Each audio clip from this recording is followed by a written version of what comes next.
بسم الله الرحمن الرحيم.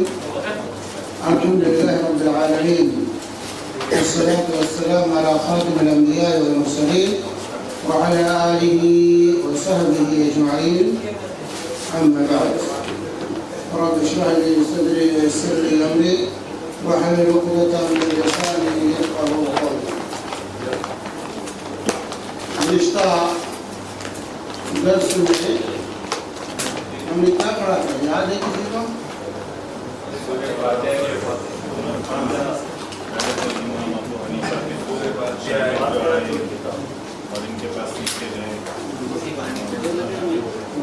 سورہ الفاتحہ کے بارے میں جو مختلف موقف ہے اس کی وضاحت آپ کے سامنے کی گئی تھی، اور راجح قول دلائل کی روشنی میں یہ بتایا گیا تھا کہ سورہ الفاتحہ کی قرأت چاہے امام ہو، مقتدی ہو، منفرد ہو، فرض نماز ہو، نفل نماز ہو، تمام میں لازم ہے. یہ رکن صلاۃ، یہ رکن صلاۃ ہے، اس کا پڑھنا انتہائی ضروری ہے. اور اس سلسلے میں مختلف علماء کے اقوال بھی آپ کے سامنے پیش کیے گئے تھے. یہاں پر آپ سورہ فاتحہ یہ قرأت کے بعد سب سے بڑا مسئلہ جو آتا ہے آمین کا. ہمارے یہاں 4 مسائل جو ہے بر صغیر میں، انڈیا، پاکستان، بنگلہ دیش، سری لنکا، یہاں 4 مسائل یہ انتہائی اہم ترین مسائل سمجھے جاتے ہیں، اور اس کی بنیاد پر مناظرے بازیاں اور کتابوں کا لکھنا اور جھگڑے اور مسجدوں کی تقسیم عمل میں آتی ہے. مسائل کیا ہیں؟ سورہ فاتحہ، آمین، رفع یدین، سینے پہ ہاتھ باندھنا. یہ 3 مسائل ایسے ہیں جس کی بنیاد پر امت میں بڑا خلفشار ہوتا ہے، مناظرے بازیاں ہوتی ہیں، لاٹھی چارج ہوتے ہیں، اور کیا کیا پیدلے بھیجے جاتے ہیں، اور پوری انرجی طرفین سے پوری انرجی اپنی جو ہے انہی موضوعات پر خرچ کی جاتی ہے. پوری انرجی اسی پر خرچ کی جاتی ہے، اور ابھی تک یہ قضیہ حل نہیں ہوا. معاملہ سیدھا سادہ ہے، اس کی بات ہے، لیکن اب اس کو اس قدر طول دینا اور اس کے لیے مسجدیں تقسیم کر لینا. اب آپ کہیں جائیں کہ آمین والوں کی مسجد کہاں ہے؟ اگر آپ کو سنت کے مطابق نماز پڑھنی ہے تو آپ اور کچھ نام لیں گے تو نہیں بتا پائیں گے لوگ، لیکن کہ آمین والوں کی مسجد کہاں ہے تو بتا دیں گے آمین والوں کی مسجد. اور بہت سی مسجدوں میں آپ دیکھیں گے کہ بورڈ شروع میں بورڈ لگا رہتا ہے، یہاں زور سے آمین کہنا منع ہے، یہاں سے زور سے آمین کہنا منع ہے. ایک شخص نماز پڑھا رہا تھا، جماعت ہو رہی تھی، ایک شخص نے زور سے آمین کہہ دی تو امام نے فوراً نماز توڑ دیا، کہا بطلت الصلاۃ، نماز باطل ہو گئی. زور سے آمین کہہ دیا تو امام نے نیت ہی توڑ دی، نماز چھوڑ دیا، وہیں ختم کر دیا، کہا بطلت الصلاۃ، نماز باطل ہو گئی، خلاص پھر سے نماز پڑھ. یہاں تک عصبیت اور عداوت ہے، اور کتنی مسجدوں کو دھلا لیا جاتا ہے. کسی نے آمین کہہ دیا، رفع یدین کر دیا تو لوگ جو ہے مسجدوں کو دھلا. ان مسائل کو ایسا مسئلہ بنا لیا ہے گویا کہ ایمان اور کفر کا معاملہ ہے. یہ ایمان اور کفر کا معاملہ ہے، بنا لیا لوگوں نے. اس کی بنیاد تو لوگوں کے ایمان ناپے جاتے ہیں. اللہ کی پناہ نہیں، یہ مسائل ہیں مسائل، لیکن یہ مسائل ایسے نہیں ہیں کہ جن کی بنیاد پر امت کی تفریق ہو، مسجدیں اور مدرسے تقسیم کیے جائیں. مسائل تحقیق کیجیے، اپنی اپنی تحقیق پر عمل کیجیے. آپ تحقیق کیجئے، معلوم کیجئے بھائی کتاب و سنت سے کیا چیز رہا ہے. کسی سے فتویٰ پوچھئے کہ یہ بھائی قرآن اور حدیث، اللہ اور اللہ کے رسول صلی اللہ علیہ وسلم کی تعلیم کی روشنی میں ہمیں کیا کرنا چاہیے. امام کے پیچھے فاتحہ پڑھنا چاہیے کہ نہیں پڑھنا چاہیے؟ آمین زور سے کہنا چاہیے، آہستہ کہنا چاہیے؟ کتاب و سنت سے کیا دلیل ہے آپ بتا دیجئے. اب کوئی فتویٰ دیتا ہے، آپ کو اطمینان ہو گیا اس کے فتوے پر، آپ عمل کیجئے، اللہ تعالیٰ قبول کرے. لیکن جب آپ کے سامنے اس کے خلاف نبی کی حدیث آ جائے، ثابت ہو جائے، تو اس فتوے کو چھوڑ دیجئے، حدیث پر عمل کیجئے. کیونکہ تمام ائمہ کا کہ یہی وصیت ہے، اذا صح الحدیث اور مذہبی صحیح حدیث آ جائے تو کیونکہ اس کی بنیاد پر امت میں تفریق کرنا، پوری انرجی کو اسی پر صرف کرنا، یہ صحیح نہیں، یہ صحیح نہیں. پوری انرجی ہم اسی پہ لگا دیں اور اس کو جھگڑے کا مسئلہ بنا لیں اور امت کو اس کی بنیاد پر امت میں تقسیم کریں. تو آمین کا مسئلہ ہے. آج سورہ فاتحہ کی تلاوت کے بعد جو ہے آمین کہی جائے. آمین کہنا یہ کیا ہے؟ سنت. آمین کہنا یہ سنت ہے. چاہے آپ منفرد ہوں، چاہے آپ امام ہوں، چاہے معموم ہوں، سب کے لیے جو ہے آمین کہنا یہ سنت. آمین کہنا سنت. اب آیا کہ زور سے کہیں یا آہستہ کہیں. جھگڑا جو ہے آمین کو زور سے کہنے اور آہستہ کہنے کی ضرورت ہے. کہ چہری سری نمازوں میں تو سب کے یہاں آمین آہستہ کہیں، لیکن جہری نمازوں میں جہاں قرأت امام زور سے کرتا ہے یا آپ قرأت زور سے کرتے ہیں تو جہری آواز میں، تو وہاں آمین آہستہ کہیں گے یا بلند آواز سے کہیں گے. اس مسئلے میں جوڑا یہاں لوگ جوڑا کرتے ہیں. تو آئیے دیکھیں ہم کیا ہمیں پڑھاتے ہیں آج. یہاں آمین کا مسئلہ صفحہ نمبر 151 پہ کھولیے. 151 ہاں اردو میں 151.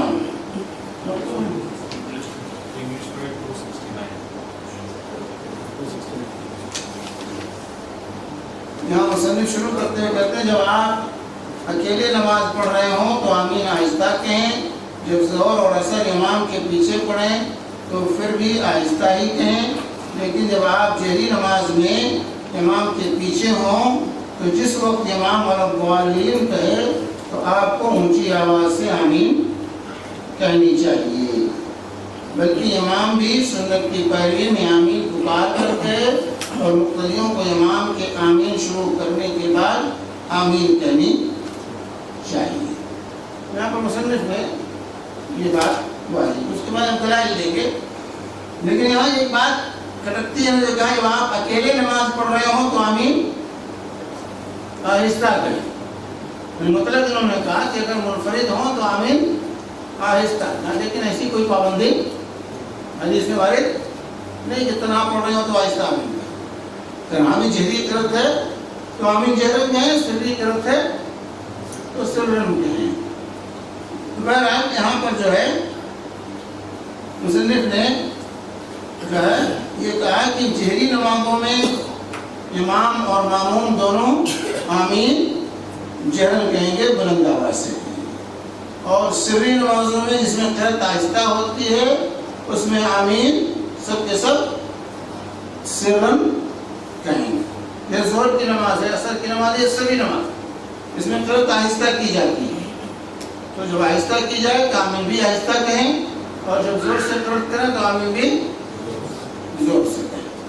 اس سلسلے میں جو حدیث پیش کی ہے یہاں پر جو ہے فرماتے ہیں کہ حضرت وائل بن حجر رضی اللہ تعالی عنہ روایت کرتے ہیں کہ میں نے سنا رسول اللہ صلی اللہ علیہ وسلم نے پڑھا غیر المغضوب علیہم ولا الضالین، پھر آپ نے بلند آواز سے آمین، پھر آپ نے بلند آواز سے، جس کے بعد رفع بها صوتہ، رفع بها صوتہ، یہ الفاظ ہیں کہ اللہ کے نبی صلی اللہ علیہ وسلم نے بلند آواز سے آمین کہی. یہ ترمذی کی حدیث نمبر 248 ہے اور ابو داؤد کی حدیث نمبر 932 ہے جو ہے یہ جو ہے ابو داؤد اور ترمذی کی روایت جو ہے، اور یہ جو ہے صحیح حدیث ہے۔ فرماتے ہیں وائل بن حجر کہ نبی کریم صلی اللہ علیہ وسلم نے غیر المغضوب علیہم ولا الضالین پڑھنے کے بعد آپ نے جو ہے بلند آواز سے آمین کہی۔ تو یہ حدیث تو یہ ہوئی بلند آواز سے آمین کہنی۔ دوسری حدیث یہ بہقی اور ابن خزیمہ اور ابن حبان کی ہے اور مستدرک حاکم کی، کہ ابو ہریرہ رضی اللہ تعالیٰ عنہ کہتے ہیں کہ جب رسول اللہ صلی اللہ علیہ وسلم غیر المغضوب علیہم ولا الضالین پڑھتے تو آپ کہتے آمین، اس قدر اونچی آواز سے کہ پہلی صف میں آپ کے ارد گرد کے لوگ سن لیتے۔ پہلی صف والے آپ امام ہوتے تھے، آپ کے پیچھے جو لوگ ہوتے تھے ارد گرد پیچھے، وہ لوگ آپ کی آمین کی آواز سنتے تھے۔ یہ حضرت ابو ہریرہ رضی اللہ تعالی عنہ کی حدیث کو امام بہقی نے اور نے روایت کی ہے، اور اسی طرح ابن خزیمہ نے روایت کی اپنے صحیح کے اندر، اور جس کا حدیث نمبر 571 ہے، اور اسی طرح صحیح ابن حبان میں بھی یہ روایت موجود ہے، حدیث نمبر 462 ہے، اور امام حاکم اور امام ذہبی وغیرہ نے اس حدیث کو صحیح کہا ہے، اس حدیث کو صحیح کہا ہے۔ یہ دوسری حدیث ابو رضی اللہ عنہ فرماتے ہیں، اس سے معلوم ہوا کہ اللہ کے رسول صلی اللہ علیہ وسلم جہری قرأتوں میں آمین زور سے کہتے تھے، اتنی آواز میں کہ پیچھے والے آپ کے سن لیتے تھے، پیچھے والے آپ کے آمین کی آواز سنتے تھے۔ اور اسی طرح ابو رضی اللہ تعالی عنہ کی تیسری حدیث یہاں پیش کی ہے، فرماتے ہیں کہ رسول پاک صلی اللہ علیہ وسلم نے فرمایا جب امام آمین کہے تو تم بھی آمین کہو، اذا امن الامام فامنوا، یہ حدیث کے الفاظ سے بخاری کی روایت ہے کہ جب امام آمین کہے تو تم بھی آمین کہو۔ تو اگر امام زور سے نہیں کہے گا تو مقتدی کو کیسے پتہ چلے گا آمین کہے کہ نہیں؟ اس کا حدیث بتا رہی ہے کہ امام بلند آواز سے آمین کہے گا۔ اذا امن الامام فامنوا، جب امام آمین کہے تو تم بھی آمین کہو۔ جس شخص کی آمین فرشتوں کی آمین کے موافق ہو گئی تو اس کے پہلے سب گناہ معاف کر دیے جاتے ہیں، یعنی آمین کہنے سے گناہ معاف ہوتا ہے، آمین کہنے سے گزشتہ گناہ معاف کر دیے جاتے ہیں۔ یہ صحیح بخاری جو حدیث نمبر 780 اور صحیح مسلم کی حدیث نمبر 410، صحیح مسلم کی حدیث نمبر 410۔ اس حدیث سے معلوم ہوا کہ جس مقتدی نے بھی ابھی سورہ فاتحہ شروع یا ختم نہیں کی وہ بھی آمین کہے، اس کو بھی آمین، امام کے آمین پر سب کو آمین کہنا ہے، چاہے آپ نے سورہ فاتحہ ختم کر چکے ہیں یا نہیں ختم چکے ہیں، پڑھے ہیں کہ نہیں پڑھے ہیں، سب کو جو ہے آمین، امام کے آمین پر آمین کہنا ہے۔ تو امام ابن خزیمہ رحمہ اللہ اس حدیث کی تشریح میں فرماتے ہیں کہ اس حدیث سے ثابت ہوا کہ امام اونچی آواز سے آمین کہے، کیونکہ نبی صلی اللہ علیہ وسلم مقتدی کو امام کی آمین کے ساتھ آمین کہنے کا حکم اسی صورت میں دے سکتے ہیں جب مقتدی کو معلوم ہو کہ امام آمین کہہ رہا ہے۔ کوئی عالم تصور نہیں کر سکتا کہ رسول اللہ صلی اللہ علیہ وسلم مقتدی کو امام کی آمین کے ساتھ آمین کہنے کا حکم دے جبکہ وہ اپنے امام کی آمین کو سن نہ سکے تو آمین کیسے کہیں گے؟ تم جب امام آمین کہے تو تم بھی آمین کو، تو اس سے ظاہر ہوتا ہے کہ جو ہے صحیح ابن خزیمہ میں امام ابن خزیمہ نے یہ تشریح کی اس حدیث کی روایت کرنے کے بعد، اس کا معلوم ہوتا ہے کہ امام بلند آواز سے آمین کہے گا، اور جب امام آمین کہے تو کہا گیا تم بھی آمین کو۔ اور دوسری بات یہ معلوم ہوئی کہ فرشتے بھی اس وقت آمین کہتے ہیں، امام کے آمین پر فرشتے بھی آمین کہتے ہیں، اسی لیے اللہ کے صلی اللہ علیہ وسلم نے کہا جس کی آمین فرشتوں کے آمین کے موافق ہو گئی تو اس کے گزشتہ گناہ بخش دیے گئے۔ کیا مطلب کہ امام جب آمین کہتا ہے تو فرشتے بھی آمین کہتے ہیں، اور ہمیں بھی اسی وقت آمین کہنے کا حکم دیا گیا ہے تاکہ اس طرح فرشتوں کی موافقت ہو جائے، اور فرشتوں کی موافقت ہوتی ہے تو آمین کی یہ فضیلت بتائی گئی کہ گزشتہ تمام گناہ بخش دیے جاتے ہیں۔ اسی طریقے سے چوتھی دلیل مصنف نے جو دی ہے آمین کی، معین مجمر رحمہ اللہ فرماتے ہیں کہ حضرت ابو ہریرہ رضی اللہ تعالیٰ عنہ نے ہمیں رسول اللہ صلی اللہ علیہ وسلم کے طریقے کے مطابق نماز پڑھائی۔ پھر معین اس طریقے کو بیان کرتے ہوئے کہتے ہیں کہ انہوں نے آمین کہی، یعنی حضرت ابو ہریرہ نے آمین کہی، اور جو لوگ آپ کی ابتدا میں نماز ادا کر رہے تھے انہوں نے بھی آمین کہی، یعنی کہ امام نے، ماموم نے، سبوں نے بلند آواز سے آمین کہی، تبھی معلوم ہوا ان کو کہ ہاں لوگ آمین کہہ رہے ہیں۔ کہتے ہیں تو ہریرہ نے ہمیں نماز پڑھائی رسول پاک صلی اللہ علیہ وسلم کے طریقے پر، کہ میں تمہیں نبی کریم صلی اللہ علیہ وسلم کے طریقے پر نماز پڑھا رہا ہوں، اور نماز پڑھاتے ہوئے خود آمین کہی، اور آپ کے پیچھے جو نمازی تھے انہوں نے بھی آمین کہی۔ یہ نسائی اور ابن خزیمہ کی جو ہے، صحیح ابن خزیمہ اور نسائی کی روایت ہے، امام حاکم اور امام ذہبی، امام بہقی انہوں نے جو ہے اس کو صحیح قرار دیا ہے۔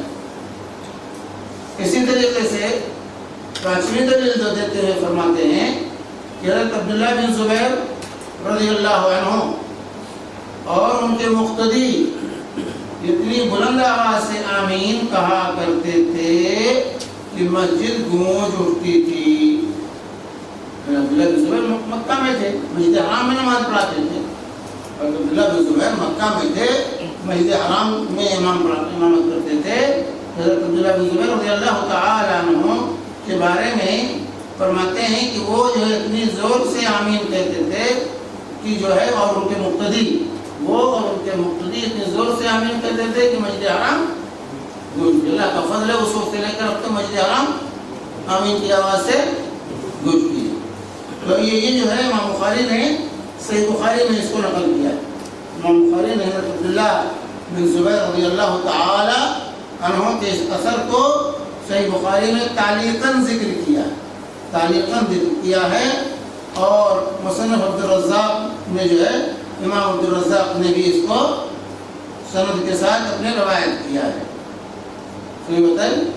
تو صحابہ کا، تابعین کا جو آمین بالجہر پر عمل، اس سے ظاہر ہوتا ہے کہ آمین بالجہر پر جو ہے صحابہ اور تابعین کا عمل تھا۔ عبداللہ بن زبیر صحابی ہیں، ان کے پیچھے نماز پڑھنے والے صحابہ تھے اور تابعین تھے، ان کے پیچھے نماز پڑھنے والے یا صحابی تھے یا تابعی تھے، تو اس سے ظاہر ہوتا ہے کہ صحابہ اور تابعین کا عمل آمین بالجہر پر تھا، اور مسجد حرام میں بلند آواز سے آمین اس زمانے میں بھی ہوتی تھی، لوگ بلند آواز سے آمین کرتے۔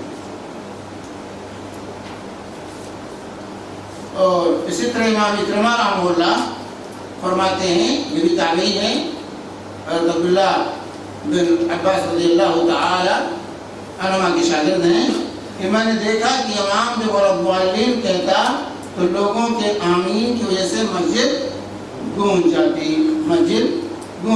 یہ مصنف ابن ابی شیبہ کی روایت ہے۔ حضرت اکرمہ فرماتے ہیں جو تابعی۔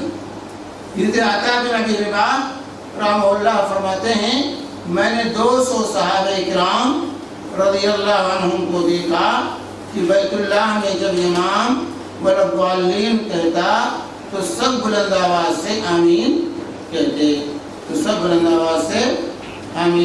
امام بہقی نے اس کو جو ہے روایت کی، امام بہقی نے اپنی سنن میں اس کو روایت کی ہے۔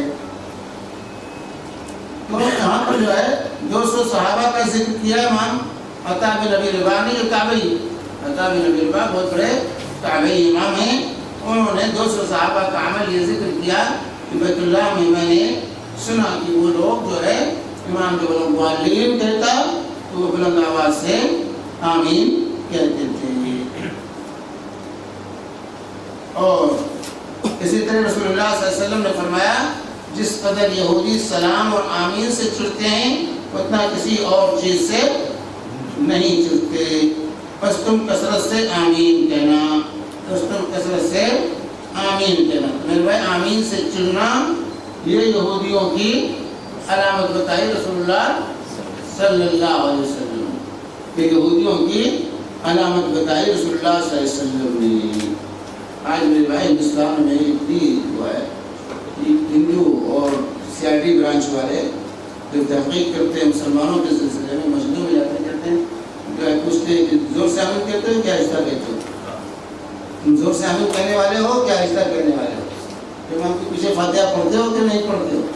ہندو پوچھتا ہے، سی آئی ڈی برانچ سے تعلق رکھنے والا آج ہندو پوچھتا ہے بھائی تم زور سے آمین کہتے ہو کہ آہستہ کہتے ہو؟ تم رفع دین کرتے ہو کہ نہیں کرتے ہو؟ کہ دوستوں نے یہی تعارف کرایا ہے اپنے کون بتانے والے ان کو بتانے والے کون؟ مسلمان ہی ہیں، مسلمان ہی مانتے ہیں کہ یہ لوگ جو ہے زور سے آمین کہتے ہیں جو ہے، اور یہ لوگ جو ہے رفع دین کرتے ہیں، یہ لوگ جو ہے فاتحہ پڑھتے ہیں۔ اس طرح پہچانا جاتا ہے کہ کون جو ہے کس گروہ سے تعلق ہے۔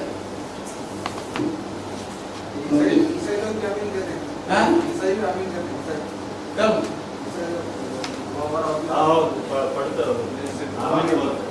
آمین کہتے ہیں؟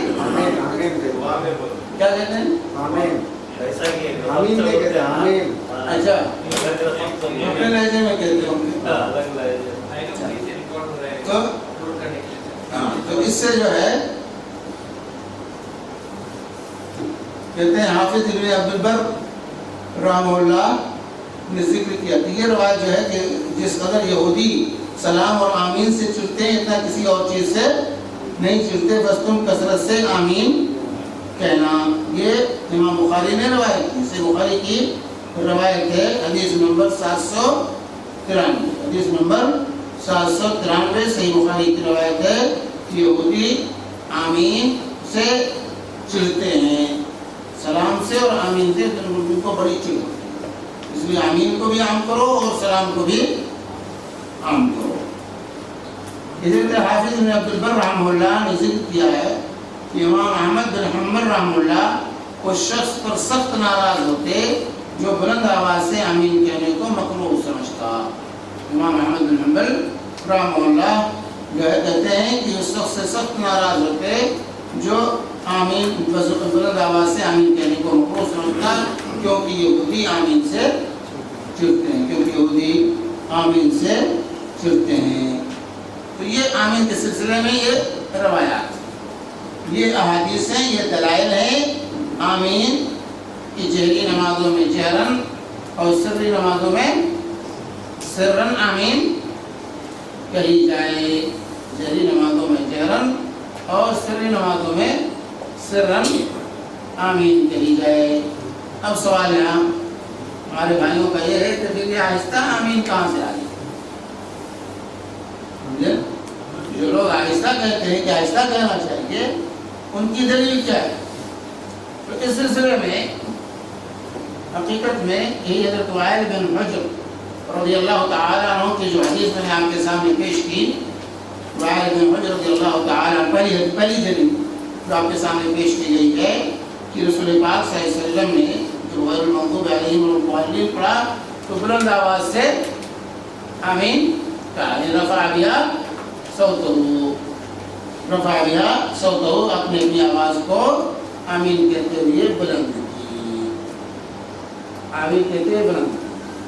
حقیقت میں جو ہے یہی روایت ایک دوسرے راوی نے جو روایت کیا تو اس میں کہا خفض بہا صوتہ، خفض بہا صوتہ کی آواز کو آپ نے پست کیا، آمین کہتے ہوئے آواز کو پست کیا۔ یہ دوسری روایت کے الفاظ ہیں جو ترمذی نے اور ابن ماجہ نے روایت کی، ترمذی اور ابن ماجہ نے جو روایت کی ہے اس روایت کو دوسری جو ہے واسطے سے دوسری سند سے، تو اس میں راوی جو ہے کہتا ہے خفض بہا صوتہ، آواز کو پست کیا، آواز کو پست کیا. اور خفض اور رفع یہ نسبی چیز ہے. خفض اور رفع جو ہے، بلند اور پست، یہ نسبتی چیز ہے. ہر آواز اپنے سے بلند آواز سے پست ہے، اور جو ہے اپنے سے بلند، اور ہر بلند آواز جو ہے اپنے سے پست آواز سے بلند ہے. تو یہ نسبتی چیز ہے جو ہے خفض اور رفع. تو اس روایت کے الفاظ ہیں خفض بہا صوتہ، لیکن جو ہے اس میں جو ہے یہ روایت صحیح اثر نہیں. اولاً تو اگر صحیح بھی مان لیا جائے تو بھی دونوں میں کوئی اختلاف نہیں ہے حقیقت میں، کیونکہ خفض اور رفع یہ نسبی چیز ہے، یہ جہر کے منافی نہیں. خفضہ کہنا کہ آواز پست آواز سے آمین کہی، تو یہ جو ہے، کیونکہ اگر آواز بالکل نہ ہوتی تو راوی کیا کہتا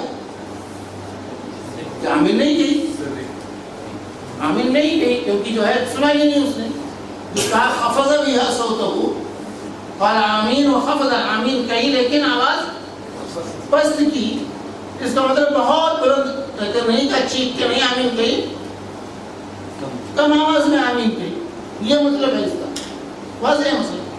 کیونکہ اگر آپ نے آمین نہ کہی ہوتی تو راوی یہ بیان ہی نہیں کرتا. آپ نے کہا، کہتا کہ بھائی غیر المغضوب علیہم ولا الضالین کہی، بس اس کے بعد آپ نے آمین نہیں کہا.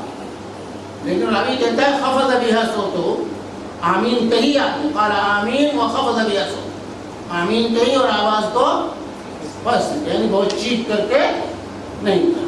لیکن دوسری چیز یہ ہے کہ روایت کے اندر کلام ہے ضعیف ہے، کیونکہ اس کے راوی سفیان ہیں، دوسرے راوی شعبہ.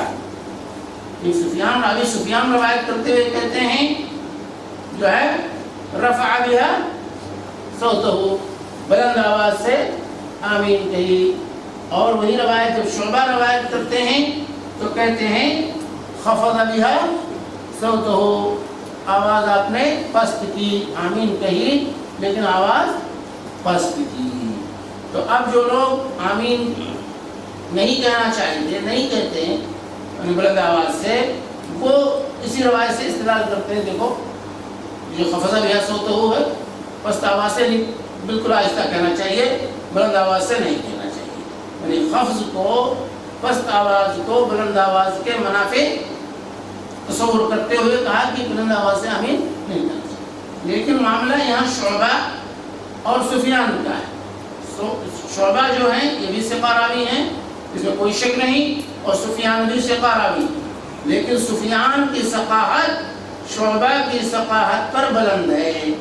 ان سے بڑے ثقہ راوی سفیان شعبہ سے بڑے ثقہ راوی ہیں. اس لیے سفیان کی روایت جو ہے کہتے ہیں کہ جب ثقہ راوی اپنے سے زیادہ ثقہ راوی کے خلاف روایت کرے تو ثقہ راوی کی روایت کو شاذ کہتے ہیں، اور اس پر اس سے زیادہ ثقہ جو راوی جو ہے اس کی روایت مقدم ہوگی، اس کی روایت لی جائے گی، اور اس کی روایت کو شاذ کہہ کر کے چھوڑ دیا جائے گا، اس پر عمل نہیں ہوگا. کیونکہ جیسے کہ مثال کے طور پر ایک طرف امام بخاری ہے، ایک طرف امام ترمذی ہے، دونوں ثقہ، دونوں قابل اعتماد، لیکن امام بخاری کی ثقاہت بلند ہے امام ترمذی کی ثقاہت پر. تو اب ایک ہی روایت دونوں بیان کر رہے ہیں اور دونوں کے الفاظ میں فرق، ایک دوسرے کے خلاف روایت کر رہے ہیں. وہی روایت ایک ہی روایت ہے، امام بخاری کچھ روایت کریں، امام ترمذی کچھ روایت کریں، تو ہم کہیں گے کہ اس کی روایت کو ترجیح ہوگا، امام بخاری کی روایت کو ترجیح حاصل ہوگا امام ترمذی کی روایت پر، کیونکہ امام بخاری کی ثقاہت امام ترمذی کی ثقاہت کے مقابلے میں بلند ہے. تو یہ معاملہ یہاں پر ہے. محدثین کا ایک اصول ہے، جب ثقہ راوی اپنے سے بڑے ثقہ راوی کے خلاف کوئی روایت کرے تو اس کی روایت نہیں لی جائے گی، بلکہ اس سے بڑا جو ثقہ راوی ہے اس کی روایت کو ترجیح دی جائے گی اور اس کو لیا جائے گا. یہ محدثین کا مسلمہ اصول ہے. اور ثقہ راوی کی روایت کو شاذ کہا جاتا ہے، شاذ، یہ شذوذ ہے. یہاں معاملہ یہی ہے کہ شعبہ کی روایت جس میں خفض بہا صوتہ، یہ ثقہ تو ہیں، لیکن امام سفیان جنہوں نے رفع بها صوتہ کی روایت کی ہے وہ زیادہ ثقہ ہیں، اس لیے سفیان کی روایت کو شعبہ کی روایت پر جو ہے ترجیح حاصل ہوگی اور وہ صحیح مانا جائے گا اور عمل اسی پر ہوگا۔ یہ ہے سارا معاملہ۔ اور پہلے میں نے وضاحت کر دی کہ خفض اور رفع میں کوئی اختلاف نہیں ہے، جہاں خفض کہا گیا وہاں بہت زیادہ بلند جو ہے کرنے سے یہ کہ بہت زیادہ زور چیخ کر کے آمین نہیں کہی، لیکن آواز کو پست رکھا آمین کہتے ہیں، آمین دونوں کہتے ہیں آمین کہی۔ تو بھائی کیسے معلوم ہوا کہ آمین کہی جب تک کہ سنا نہ ہو؟ سنیں گے تبھی کہیں گے قال آمین، آمین کہی۔ تو شعبہ کی روایت میں بھی آمین کا کہنا سننا پایا گیا، اگر نہ سنتے تو یہ کہتے ہی نہیں قال آمین، آمین کہی تو سننا پائے گا۔ لیکن یہاں جو دونوں کی روایتوں میں اصل اختلاف ہے وہ امام شعبہ جو روایت کرتے ہیں وہ اس بات کی نفی کرتے ہیں کہ بہت بلند آواز سے چیخ کر کے آپ نے آمین نہیں کی، اور امام سفیان جو روایت کرتے ہیں اس روایت کا، ان کی روایت کے الفاظ رفع بها صوتہ، آواز کو بلند کیا، یعنی پوشیدہ طریقے سے سرن آمین نہیں کہی بلکہ جہرن آمین۔ تو یہ معاملہ ہے، اس طرح سے دونوں روایتوں کے اندر کوئی اختلاف باقی نہیں رہتا ہے۔ سری نمازوں میں سرن اور جہری نمازوں میں جہرن جو ہے روایت جو ہے آمین کہی جائے گی۔ اسی طرح روایت جو ہے جو لوگ کہتے ہیں آہستہ آمین کہنا چاہیے، یہ سب سے بنیادی دلیل یہی ہے، جو شاذ روایت ہے جو ہے ضعیف ہے، اور دوسری روایت امام طحاوی نے نقل کی ہے، ایک اثر نقل کیا امام طحاوی نے جو ہے کہ حضرت وائل بن حجر سے مروی ہے کہ حضرت عمر حضرت علی بسم اللہ تعوذ اور آمین اونچی آواز سے نہیں کہتے۔ یہ روایت جو ہے یہ بیان کی جاتی ہے آہستہ آمین کہنے والوں کی طرف سے، تو عمر علی رضی اللہ عنہما بسم اللہ تعوذ یعنی اعوذ باللہ من الشیطان الرجیم اور آمین اونچی آواز سے نہیں کہتے تھے۔ یہ ہے، لیکن یہ روایت ضعیف ہے کیونکہ اس روایت کے اندر سعید بن مرزبان البقال ایک راوی ہے جس کے بارے میں امام ابن معین کہتے ہیں لا یکتب حدیثہ، اس کی حدیث کا لکھنا جائز ہی نہیں ہے، اس کی حدیث کا لکھنا یعنی اس کی روایت کا لکھنا جائز نہیں ہے، کیونکہ یہ ضعیف راوی ہے سعید بن مرزبان البقال، اور اس قدر ضعیف ہے اس کی روایت لکھنے سے بھی روک دیا، اس کی روایت لکھنا بھی جائز نہیں۔ چیز ہے کہ روایت کرنا اس سے استدلال کرنا، استدلال کی بات تو دور کی ہے، امام یحییٰ بن معین رحمہ اللہ فرماتے ہیں کہ اس کی روایت کا لکھنا ہی جائز نہیں ہے، اور یہ امام بخاری رحمہ اللہ کہتے ہیں یہ منکر الحدیث ہے، یہ راوی جو ہے منکر الحدیث ہے، جس کا روایت لینا جائز نہیں ہے۔ تو یہ بنیادی جو ہے استدلال ہے ان لوگوں کا۔ اس طرح قول یہ لوگ امام نخعی کا جو تابعی ہیں ان کا پیش کرتے ہیں کہ 5 چیزوں کو امام جو ہے مخفی رکھے، 5 چیزوں کو امام مخفی رکھے، سبحانک اللہم، تعوذ، بسم اللہ، آمین، اور اللہم ربنا لکل حمد۔ یہ 5 چیزوں کو امام نخعی کہتے ہیں کہ جو ہے وہ آہستہ کہے۔ تو امام نخعی تابعی یہ ان کا قول ہے، اور دوسری طرف نبی کریم صلی اللہ علیہ وسلم کا فعل اور قول ہے، تو ترجیح کس کو حاصل ہو؟ نبی کی بات مقدم ہوگی یا تابعی کی بات مقدم ہوگی؟ امام نخعی تابعی ہیں، جن قدر تابعی ہم ان کی قدر کرتے ہیں، لیکن اگر ان کا قول ان کا فتویٰ ہے، یہ ان کا فتویٰ اور قول ہے، اور تابعی کا قول نبی کے قول کے خلاف پڑے تو ترجیح کس کو دیا جائے گا؟ نبی کریم صلی اللہ علیہ وسلم کے قول کو، کیونکہ وہی نبی پر نازل ہوتی تھی، تابعی پر وہی نازل نہیں ہوتی تھی۔ تابعی سے غلطی ہو سکتی ہے، تابعی کا فتویٰ غلط ہو سکتا ہے، نبی کریم صلی اللہ علیہ وسلم سے ثابت شدہ حدیث غلط نہیں ہو سکتی۔ تو نبی کا قول و فعل تابعی کے قول و فعل پر کیا ہوگا؟ مقدم ہوگا، اس کو ترجیح دی جائے گی۔ یہ ہے خلاصہ۔ اسی لیے جو ہے تمام محققین و علماء نے، جیسے ابن قدامہ ہیں، ابن قیم ہیں، امام شوکانی ہیں، عبد الرحمن مبارک پوری ہیں، علامہ ابن حزم اندلسی ہیں، صدیق حسن خان ہیں، ان سبوں نے کہا کہ آمین بالجہر جو ہے جہری نمازوں میں جہرن اور سری نمازوں میں سرن کہنا ہی سنت ہے۔ اور امام مولانا عبدالحی لکھنوی جو ہے، مولانا عبدالحی لکھنوی حنفی رحمہ اللہ، جو علماء کبار علماء احناف میں سے ہیں، عبدالحی لکھنوی رحمہ اللہ کہتے ہیں برحق یہی ہے کہ اونچی آواز سے آمین کہنا دلیل کے اعتبار سے قوی ہے۔ فرماتے ہیں امام جو ہے مولانا عبدالحی لکھنوی حنفی رحمہ اللہ کہ برحق یہی ہے کہ اونچی آواز سے آمین کہنا دلیل کے اعتبار سے قوی ہے۔ یہ ان کی کتاب ہے تعلیق الممجد، موطا امام محمد پر ان کی تعلیق ہے، شرح مختصر لکھی ہے، حاشیہ لگایا ہے، تو اس میں لکھا ہے، یہ بات لکھی ہے کہ برحق یہی ہے کہ اونچی آواز سے آمین کہنا دلیل کے اعتبار سے قوی ہے۔ اور اسی طریقے سے کمال ابن الحمام رحمہ اللہ، جنہوں نے ہدایہ جو فقہ حنفی کی بنیادی کتاب الہدایہ، الہدایہ یہ فقہ حنفی کی بنیادی کتاب ہے، اس کی شرح لکھی ہے کمال ابن الحمام حنفی رحمہ اللہ نے۔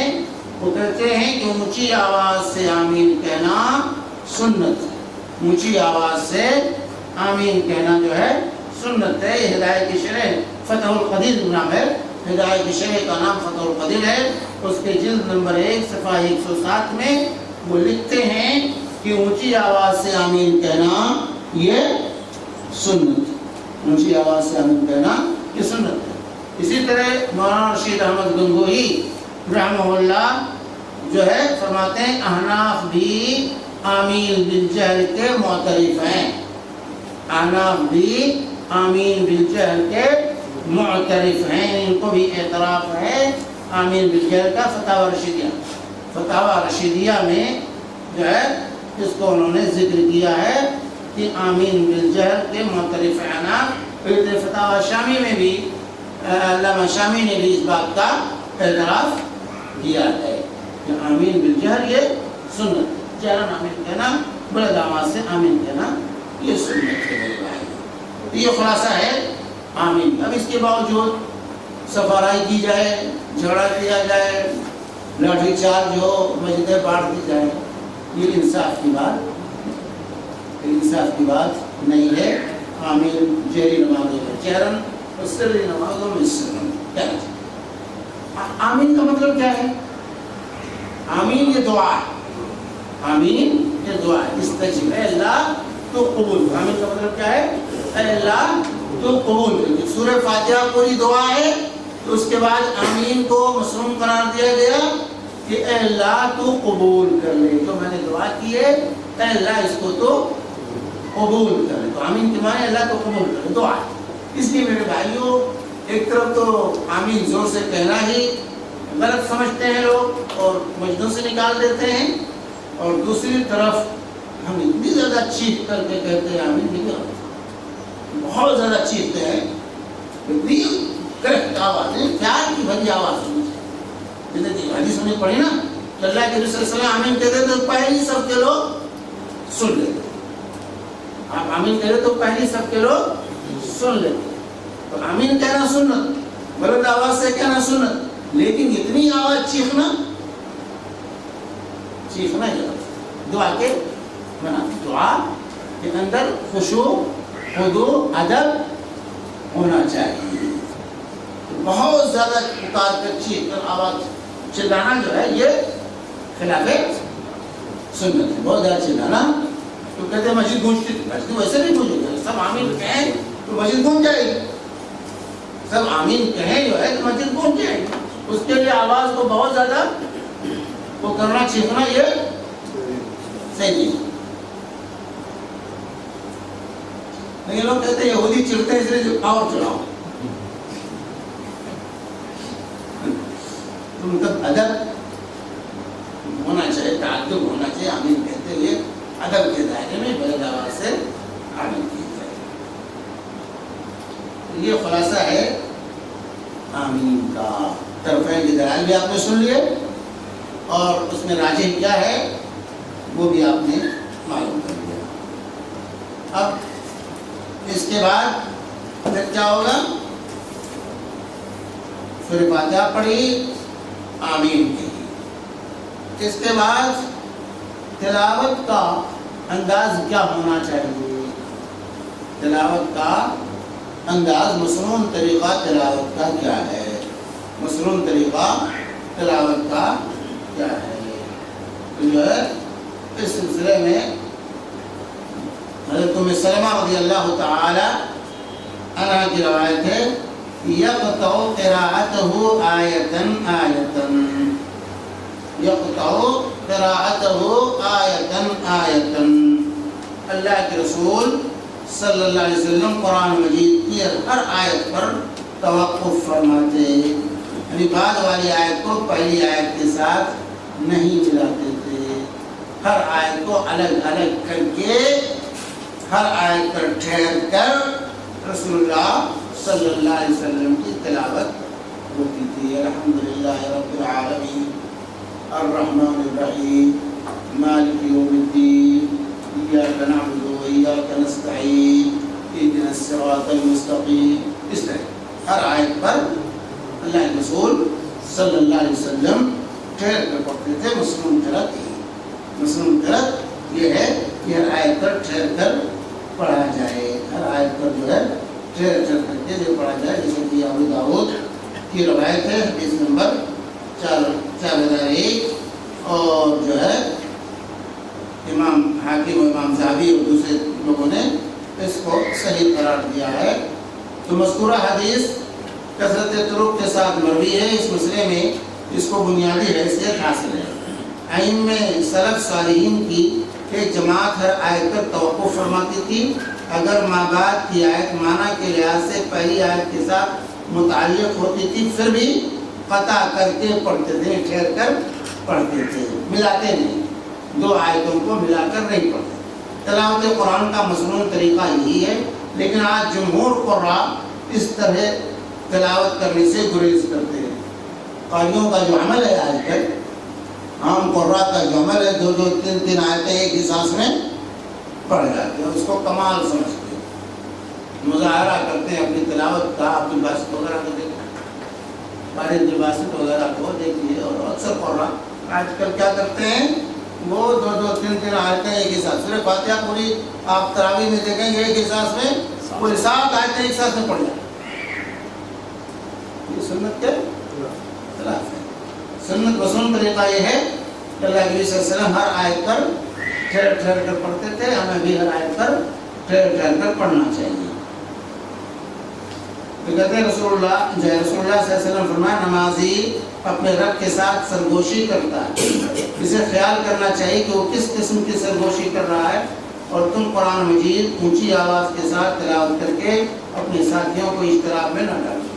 تو پہلی چیز تو یہ معلوم ہوئی قرأت کی کہ قرآن کی تلاوت جو ہے ٹھہر ٹھہر کر ہونا چاہیے۔ ورتل القرآن ترتیلا، ورتلناہ ترتیلا، ہم نے جو ہے ٹھہر ٹھہر کر جو ہے سکھایا ہے، تمہیں پڑھایا ہے قرآن کو، تو جو ہے ٹھہر ٹھہر کر قرآن جو قیامت کے دن کہا جائے گا جو ہے اقرا ورتل کما کنت ترتل فی الدنیا، یہ قرآن پڑھو، سارے قرآن سے قیامت کے دن کہا جائے گا اقرا ورتل کما کنت ترتل فی الدنیا، کہ تو جو ہے قرآن کو پڑھ اور ٹھہر ٹھہر کر پڑھ جیسا کہ دنیا میں پڑھنا، دنیا میں پڑھنا۔ تو قرأت کی صحیح طریقہ یہ ہے کہ جو ہے ٹھہر ٹھہر کر اطمینان کے ساتھ مخارج کا، وقف کا، سب کا خیال کرتے ہوئے قرآن کی تلاوت کی جائے گی، مخارج حروف کی ادائیگی ہو، تجوید کی جو قواعد ہیں اس کی پابندی کرتے ہوئے قرآن کی تلاوت کی جائے، ہر آیت پر ٹھہر ٹھہر کر کے جو ہے قرآن کو جو ہے پڑھا جائے۔ تو اللہ کے رسول صلی اللہ علیہ وآلہ وسلم کی تلاوت کا یہاں ذکر ہوا تفصیل کے ساتھ جو ہے کہ اللہ کے رسول صلی اللہ علیہ وآلہ وسلم جو ہے ٹھہر ٹھہر کر پڑھتے تھے ہر آیت پر. اور اسی طریقے سے حضرت انس رضی اللہ تعالی عنہ کی روایت ہے کہ اللہ کے رسول صلی اللہ علیہ وسلم جو ہے مد کر کے پڑھتے تھے. حضرت فرماتے ہیں کہ نبی کریم صلی اللہ علیہ وسلم کی قرأت کے متعلق جب ان سے سوال کیا گیا تو انہوں نے جواب دیا کانت مدن ثم قرأ بسم اللہ الرحمن الرحیم تو یمد بسم اللہ جو ہے اللہ کو یمد بالرحمن و یمد بالرحیم، یعنی آپ کی قرأت مد کے ساتھ تھی. پھر آپ رضی اللہ عنہ نے بسم اللہ الرحمن الرحیم پڑھی اور کہا بسم اللہ. لفظ اللہ کے لام کو مد کے ساتھ پڑھتے، الرحمن میم میں میم کو مد کے ساتھ پڑھتے، اور الرحیم میں ہا کو مد کے ساتھ پڑھتے. مد کے ساتھ دیکھیں مد طبعی مد اصلی جسے کہا، جہاں بھی حروف مد ہو وہاں اس سے پہلے والی حرکت کو دو حرکت کے برابر کھینچ کر پڑھا جائے. زبر ہو تو زبر کو دو حرکت، زیر ہو تو زیر کو دو حرکت، پیش ہو تو پیش کو دو. حروف مد کون ہے؟ الف واو یا. الف ما قبل مفتوح رہے گا یعنی فتحہ رہے گا، زبر رہے گا. واو ما قبل مضموم، واو سے پہلے پیش اور یا سے پہلے زیر. تو الف واو یا یہ حروف مد کہے جاتے ہیں. الف واو یا ان کو کیا کہا جاتا ہے؟ حروف مد. ان کو حروف مد کہا جاتا ہے. تو الف سے پہلے زبر ہے تو وہاں اس زبر کو دو حرکت کھینچ کے پڑھیں گے. اس کو مد طبعی کہتے ہیں. اس کو کون مد کہتے ہیں؟ مد طبعی. اس کو مد طبعی. دوسرا مد فرعی. تو مد طبعی جہاں بھی ہو وہاں مد دو حرکت کے برابر کریں گے. دو حرکت، اس سے زیادہ نہیں کھینچیں گے. دو حرکت اس کو کھینچ کر کے جو ہے پڑھیں گے. الف سے پہلے زبر، واو سے پہلے پیش اور یا سے پہلے زیر ہے.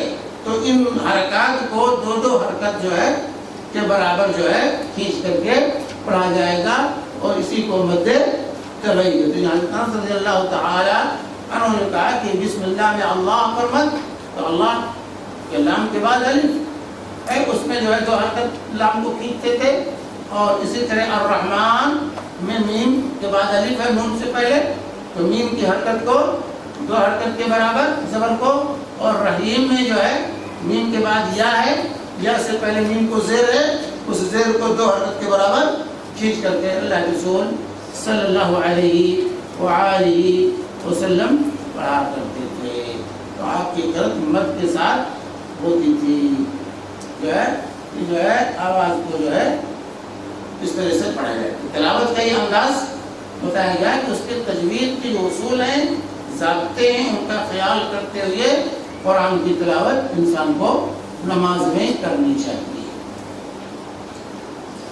اچھی سے اچھی آواز جو آپ کی بن سکتی ہو وہ آواز بنانے کی انسان کو کوشش کرنی چاہیے. ٹھہر ٹھہر کر اور ایسا پڑھیں گویا کہ آپ سمجھ رہے ہیں، آپ سمجھ رہے ہیں، آپ کے دل پر بات اتر رہی ہے. اب آپ اندازہ لگے ان حرم جو پڑھتے ہیں تو اندازہ ہوتا ہے کتنا بھی لمبا کھینچ جائیں تو محسوس نہیں ہوتا کہ تلاوت جلدی ہو گئی. اگر کوئی مصری قاری کھڑا ہو جائے، عبد الباسط یا حوصلی یا پڑھانے لگے نماز تو کہیں گے وہ لمبا، بڑی لمبی نماز ہوگی. تو تلاوت اس انداز سے ہو کہ انسان پر ظاہر ہو کہ اللہ سے ڈر رہا ہے. اور پھر اس کے قواعد ضوابط جو اصول ہیں، بھائی یہ نہیں کہ عربی زبان میں قرآن ہے تو ہر عربی زبان جاننے والا قرآن کو پڑھ لے گا. پڑھ نہیں سکتا جب تک وہ کسی استاذ قرآن سے کے سامنے نہیں بیٹھے گا. صرف عربی زبان کی بنیاد پر قرآن کو نہیں پڑھ سکتا. اس کا ایک انداز ہے، اس کے ایک اصول ہیں، ایک ضابطے ہیں قرآن کو سیکھنے. اس لیے ہم بہت بڑی غلطی کرتے ہیں کہ کسی کو بھی کسی متوع کو دیکھا کہ ہے جو ہے داڑھی والا ہے، امامہ وغیرہ باندھتا ہے، اس کو پکڑ کے لے آتے چلو میرے بچے کو مؤذن ہے، میرے بچے کو قرآن پڑھا. نہیں، ہر شخص قرآن پڑھنا نہیں جانتا، دیکھنا کہ اس کی فطرت کیسی ہے کہ وہ قرآن پڑھنا کوئی جانتا ہے کہ نہیں. دعا میں جانتا ہوں کتنے قرآن کے ٹیوشن کرنے والے لوگ ہیں جو خود قرآن پڑھنا نہیں جانتے، لیکن وہ ٹیوشن، ان کی نوکری ہی ٹیوشن، کوئی اور کام نہیں کرتے. وہ صبح سے لے کر شام تک قرآن کا ٹیوشن کرتے ہیں اور اسی پر روزی روٹی ان کی چلتی ہے، لیکن خود ان کو بیٹھا دیا جائے اور ان کے کسی استاد کے سامنے وہ قرآن نہیں پڑھ سکتے. اس لیے کسی کو رکھتے ہوئے ہمیں دیکھنا چاہیے کہ قرآن پڑھنا جانتا ہے، خود جانتا ہے کہ نہیں جانتا. بہرحال رسول پاک صلی اللہ علیہ وآلہ وسلم کی تلاوت کے بارے میں ام سلمہ اور حضرت ابو انس رضی اللہ تعالی عنہ کی جو ہے اس قرأت کا جو ہے اندازہ ہوا کہ کس طریقے سے جو ہے پڑھتے ہیں. اور یہ معلوم ہوا کہ نماز پڑھتے ہوئے آپ تو آواز کو اتنی بلند نہ کریں قرأت میں کہ دوسرے لوگوں کو، خاص طور سے جب بھی آپ مثال کو ڈیرے میں پڑھ رہے ہیں، گھر میں پڑھ رہے ہیں، کچھ لوگ سو رہے ہیں، کچھ لوگ مریض ہیں، تو آواز اتنی بلند نہ کریں کہ دوسروں کو تکلیف. یا اسی طرح آپ مسجد میں آئے، دوسری جماعت کر رہے ہیں، دوسری جماعت آپ کر رہے ہیں، یا تنہا یا آپ بلند آواز سے پڑھ رہے ہیں، تو اگر بغل میں دوسرے لوگ ان کا بھی خیال کرنا چاہیے. دوسروں کا بھی خیال کرتے ہوئے اپنی تلاوت جو ہے اعتدال کیا، اعتدال، نہ تو بہت زیادہ چیخیں اور نہ بالکل خاموش ہو جائیں، درمیانی. خیر الامور اوسطها، بہترین چیز درمیانی چیز طریقہ جو ہے یہ بہتر ہوتا ہے. اسی لیے رسول اللہ صلی اللہ علیہ وسلم نے فرمایا نمازی اپنے رب کے ساتھ سرگوشی کرتا ہے، اسے خیال کرنا چاہیے کہ کس قسم کی سرگوشی کر رہا ہے، اور تم قرآن مجید اونچی آواز کے ساتھ تلاوت کر کے اپنے ساتھیوں کو اشتراک میں نہ ڈالو، بہت زیادہ بلند کر کے دوسروں کو تکلیف ہو. دوسروں کا خیال رکھنا چاہیے تلاوت کرتے ہوئے. یہ ابو داؤد، موطا امام مالک اور ابو داؤد وغیرہ کی اور صحیح ابن خزیمہ کی روایت ہے. موطا امام مالک، صحیح ابن خزیمہ اور جو ہے اس طرح ابو داؤد کی روایت نمبر 13 جو ہے 13,032 اور امام ابن خزیمہ نے بھی اس کو صحیح کہا ہے اور اسی طرح موطا امام مالک نے بھی روایت خدا. تو رسول اللہ صلی اللہ علیہ وسلم کے حکم کے مطابق آہستہ آہستہ قرآن پاک کی تلاوت فرماتے، بلکہ ایک ایک حرف الگ الگ پڑھتے. یوں معلوم ہوتا کہ چھوٹی صورت لمبی صورت سے بھی زیادہ لمبی ہو گئی، ٹھہر ٹھہر کر پڑھتے تھے اطمینان سے. چنانچہ آپ کا ارشاد ہے حافظ قرآن کو کہا جائے گا تم قرآن پڑھتے جاؤ اور جنت کی سیڑھیاں چڑھتے جاؤ جس طرح تم دنیا میں آہستہ آہستہ پڑھا کرتے تھے، اس طرح پڑھتے چلو، تمہاری منزل وہاں ہے جہاں تمہارا قرآن پڑھنا ختم ہوگا. قیامت میں اعزاز حاصل ہوگا قرآن پڑھنے والوں کو. جو دنیا میں قرآن پڑھتے ہیں ان کو وہاں بھی اللہ تعالیٰ قرآن پڑھنے کا حکم دے گا، قرآن پڑھو جیسے تم دنیا میں پڑھتے تھے.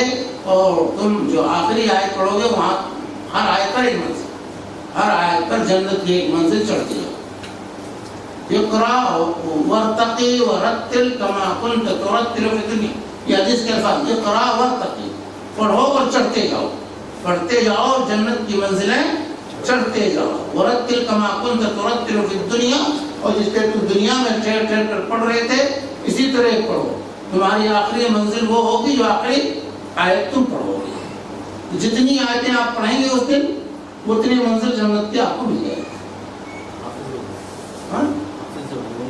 حافظ ہیں جو قرآن کی تلاوت کرنے والے ہیں، یہاں حافظ جو ہے حافظ کی شرط نہیں لگائی گئی کہ جو حافظ ہوں گے وہی جو حافظ ہیں. نور علی نور ہے، حافظ کے لیے تو بہت بڑا مقام ہے. حافظ کا جو پورے قرآن کا حافظ ہو اس کے لیے تو بڑا اونچا مقام ہے.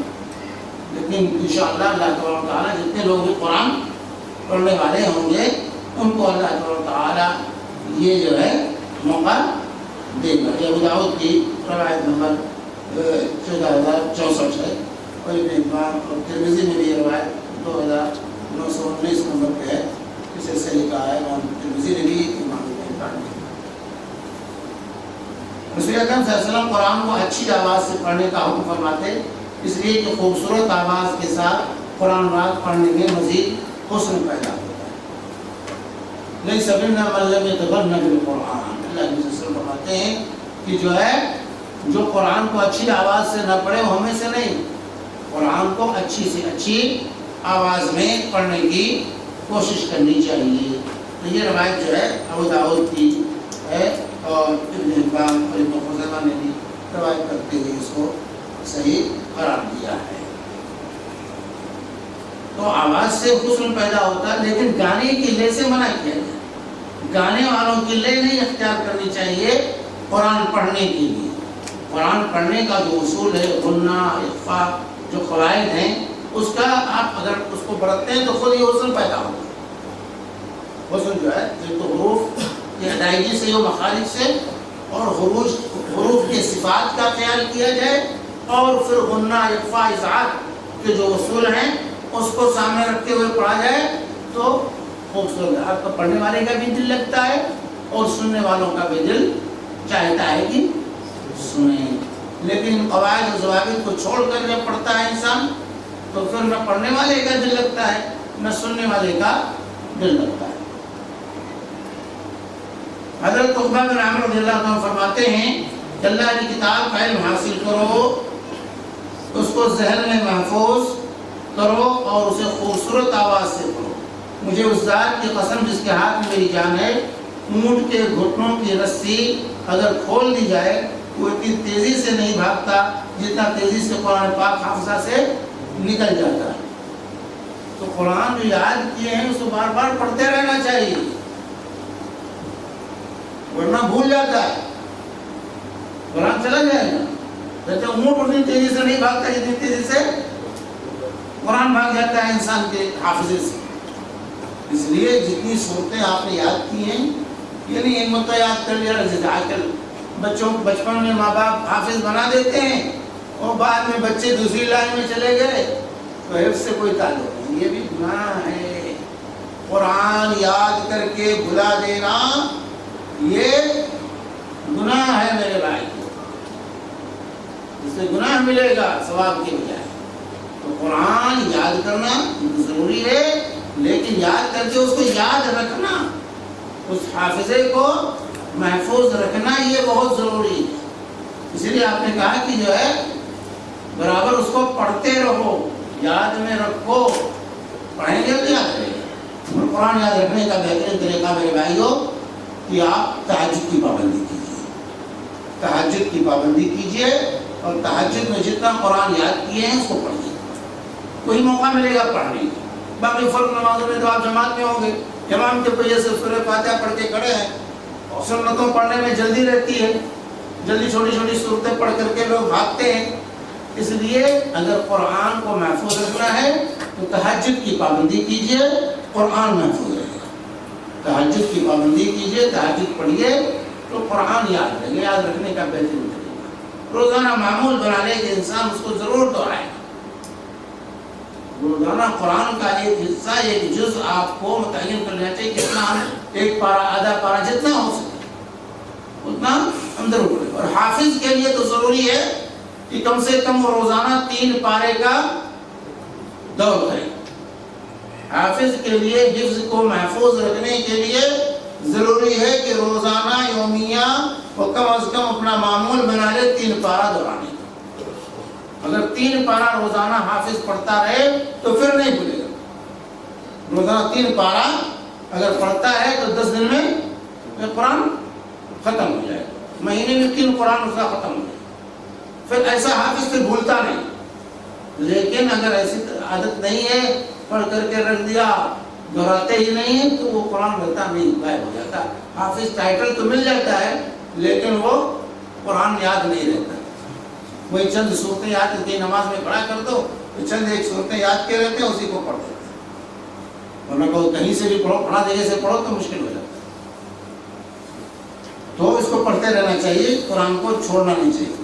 نبی صلی اللہ علیہ وسلم نے فرمایا اللہ تعالیٰ کسی آواز کے لیے اس قدر کان نہیں لگاتا ہے جس قدر وہ اچھی آواز کے ساتھ قرآن پاک پڑھنے پر لگاتا ہے۔ اللہ تعالیٰ سنتا ہے، چاہتا ہے میرا بندہ قرآن پڑھے اور میں سنوں۔ یہ اللہ کو پسندیدہ سنوں، اللہ سنتا ہے، کان لگا کے سنتا ہے۔ اس قدر اور کسی آواز کو نہیں سنتا جس قدر کان جو ہے قرآن کی تلاوت کی آواز کو اللہ تعالیٰ سنتا ہے۔ یہ بھی صحیح بخاری کی روایت ہے۔ اس سے پہلی روایت جو ہے دارمی کی ہے اور یہ صحیح دارمی اور مسند احمد کی، اور یہ دوسری روایت جو بھی پیش کی گئی یہ صحیح بخاری اور صحیح مسلم کی حدیث سے میرے بھائیوں۔ تو ہمیں چاہیے کہ تلاوت جو کرے نماز میں سورہ فاتحہ اور دوسری سورتیں اس کو جو ہے ان آداب کا خیال رکھتے ہوئے پڑھنا چاہیے۔ اللہ تعالیٰ ہم سب کو سنت کے مطابق نماز پڑھنے